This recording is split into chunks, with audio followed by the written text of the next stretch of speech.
Hi everyone, and welcome to my guide on how to screen record on the iPhone 15.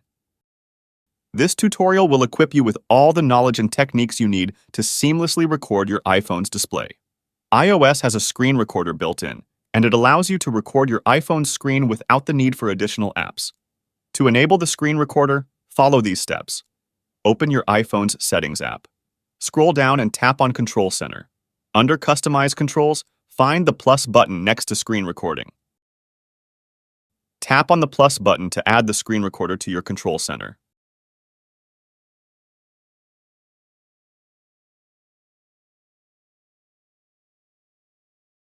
Now that the screen recorder is enabled, here's how to start and stop a recording.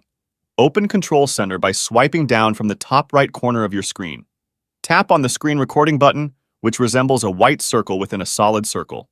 A 3-second countdown will begin, giving you time to position your screen and start your recording.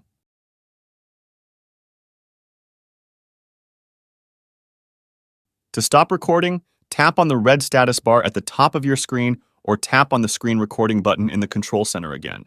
Your screen recordings are automatically saved to your Photos app. Congratulations! You've now mastered the art of screen recording on your iPhone 15. And that's it for today. If you found this video helpful, please consider leaving a like and subscribe to my channel for more tech tips and tricks. As always, if you have any questions or requests for future videos, drop them in the comments below. Thanks for watching, and I'll catch you in the next one.